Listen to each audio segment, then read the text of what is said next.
धर्म वार्ता चिन्ह में आपका स्वागत है। शानदार वीडियो देखें और सब्सक्राइब करें और शेयर करें। से आप सब मंगल में होंगे। आज की कहानी शुरू करते हैं। अब एक बार वीर अर्जुन उत्तराखंड के पर्वतों पर पार करते हुए एक अपूर्व सुंदर वन में जहाँ पहुँचे, वहाँ के शांत वातावरण में भगवान की शंकर जी की तपस्या करने लगे। उनकी तपस्या की परीक्षा लेने के लिए भगवान शंकर का एक भील के वेश में धारण कर उसे वन में आए। वहां पर आने पर भील रूपी शिव जी ने देखा कि एक दैत्य सुगर का रूप धारण कर तपस्या कर रहे अर्जुन की ओर घात लगाए हुए जा रहा है। शिव जी ने उसे दैत्य पर अपना बाण छोड़ दिया। जिस समय शंकर भगवान ने दैत्य को देखकर बाण छोड़ा, उसी समय अर्जुन की तपस्या टूटी और दैत्य की पर उसकी दृष्टि पड़ी। उन्होंने भी अपना गांडी धनुष उठाकर उस पर बाण छोड़ दिया।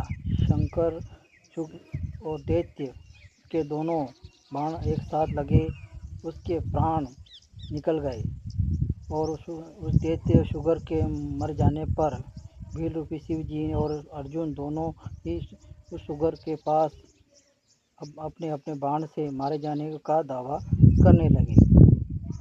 दोनों के मध्य विवाद बढ़ता गया और विवाद ने युद्ध के रूप में धारण कर लिया। अर्जुन ने निरंतर भील पर गांडी से बाण की वर्षा करते रहे, किंतु उनके बाण भील के शरीर से टकरा कर टूटकर भील शांत खड़े हुए मुस्कुराते रहे। अंत में उसकी तरकश में सारे बाण समाप्त हो गए। इस पर अर्जुन ने भील पर अपनी तलवार से आक्रमण कर दिया।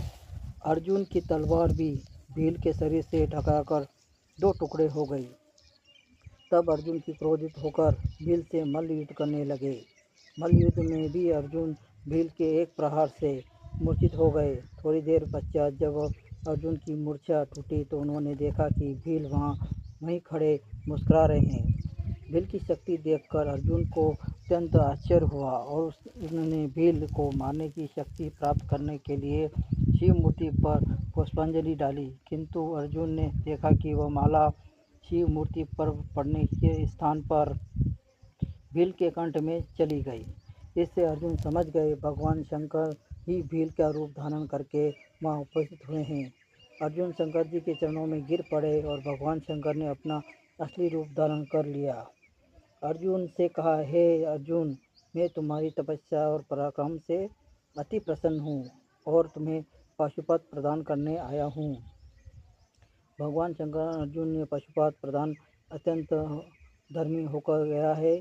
उसे पश्चात वहाँ वरुण, यम, कुबेर, गंधर्व, इंद्र अपने अपने वाहनों पर सवार होकर आ गए और अर्जुन को सभी देवता की विविध पूजा की तथा देकर यमराज ने कहा, हे अर्जुन, तुम नर के अवतार हो तथा श्री कृष्ण नारायण के अवतार हो।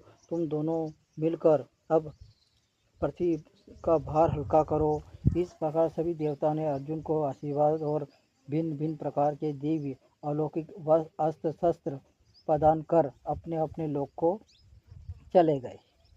अर्जुन को उर्वशी का शाप। अर्जुन के पास से अपने लोक को वापस जाते समय देवराज इंद्र ने कहा, अर्जुन, अभी तुम्हें देवता के अनेक कार्य संपन्न करने हैं, अतः तुमको लेने के लिए मेरा सारथी आएगा। इसलिए अर्जुन उसी वन में रहे कर प्रतीक्षा करने लगे। कुछ काल पश्चात उन्हें लेने के लिए इंद्र का सारथी मातिल वहां पहुंचे और अर्जुन का विमान में बिठाकर देवराज की नगरी अमरावती ले गए। इंद्र के पास पहुंचकर अर्जुन ने उन्हें प्रणाम किया। देवराज इंद्र ने अर्जुन से आशीर्वाद देकर अपने निकट आसन प्रदान किया। अमरावती में रहकर अर्जुन ने देवताओं से प्राप्त हुए दिव्य और अलौकिक अस्त्र शस्त्र की प्रयोग विधि सीखी और उन अस्त्र शस्त्र को चलाने के अभ्यास करके उन पर महारत प्राप्त कर लिया। फिर एक दिन इंद्र अर्जुन से बोले, बस तुम चित्रसेन नामक गंधर्व से संगीत और नृत्य की कला सीख लो। चित्रसेन ने इंद्र को आदेश पाकर अर्जुन को संगीत और नृत्य की कला में निपुण कर दिया। एक दिन जब चित्रसेन अर्जुन से संगीत और नृत्य की शिक्षा दे रहे थे, वहीं पर इंद्र की अप्सरा उर्वशी आई और अर्जुन पर मोहित हो गई। अवसर पाकर उर्वशी ने अर्जुन से कहा, हे अर्जुन, आपको देखकर मेरी प्राण जागृत हो गए। अतः आप कृपा करके मेरे साथ विहार करके मेरी प्राण को शांत करें। उर्वशी के वचन सुनकर अर्जुन बोले, हे देवी, मेरे पूर्वज ने आपसे विवाह करके हमारे वंश का गौरव बढ़ाया था। अतः पुरु वंश की जननी होने के नाते आप हमारी माता तुल्य हैं। देवी, मैं आपको प्रणाम करता हूँ। अर्जुन की बातें से उर्वशी का मन बड़े क्षोभ उत्पन्न हुआ और उसने अर्जुन को कहा, तुमने नपुंसकता जैसी वचनें कहे हैं, अतः मैं तुम्हें श्राप देती हूँ कि तुम 1 वर्ष तक संपूर्ण नपुंसक रहोगे।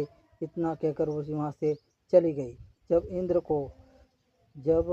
को इस घटना के विषय में ज्ञात हुआ तो अर्जुन से बोले, बस तुमने जो व्यवहार किया है वह तुम्हारे योग्य ही था। उर्वशी का यह शाप भी भगवान की इच्छा ही है।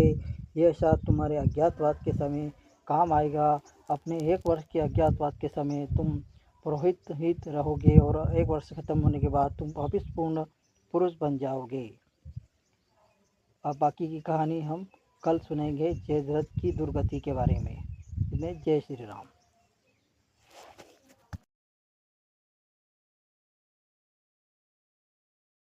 शानदार वीडियो देखने के लिए प्ले बटन दबाएं, अपने दोस्तों के साथ शेयर करें और चैनल को सब्सक्राइब करें।